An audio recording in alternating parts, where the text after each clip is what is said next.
what's your feeling about this situation? Well, the situation I think is pretty clear cut. We've got a task force that's looking at that set the criteria for the reintroduction of Russian athletes, the clean athletes, back into international competition. The task force gave an update, gave a review of its work to the council last week, and concluded that they needed more time to really look at the change of the change and the pace of that change and the verification around that change. The council unanimously agreed to give them that, and the task force will return, I guess, sometime in May to draw its conclusions, and the council will then have to deliberate on what it hears.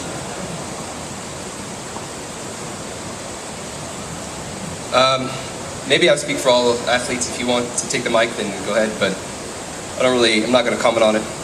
I don't care so much. I just care about competing on the track. That's my take. I think that about sums that up. Alan. Alan Abrahamson, to build on that last question, please, Mr. President in particular, but I'd be interested for any or all of you. On the eve of these indoor championships, given the headlines that have dominated much of the talk and chatter about track and field in recent months, how do you, each or all of you, assess the state of the sport right now, please?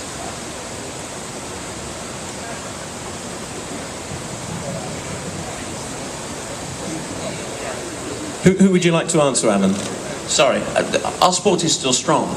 That's not to deny that it's been through some really challenging, dark days. I don't think you'd be surprised if I concluded anything other than that.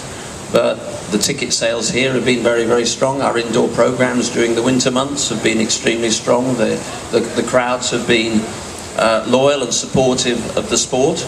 If you look at a lot of the European cross-country races, very, very well supported. So the sport is strong, but we are in a process of change, and we have to make those changes. We have to make, and my responsibility is in two key areas really, but it coalesces around the word trust. We've got to make sure that people really trust the federation, and also that the clean athletes trust the systems that they're in wherever they reside, to make sure that we create opportunities for them that are fair and protective. And that is the simple responsibility that I have, the whole of my council has, and there's a real appetite. I think there's a real appetite in the sport for change and for grasping this situation. But it is, these have been challenging days, but the sport is still a strong sport. We have other things that we need to deal with, and that's clear. Not an Olympic champion this time, but we have another question from the crowd here. Laura? Hi, my name is Sherry Miller, and I'm from Lewistown, Pennsylvania. This question's for Ashton.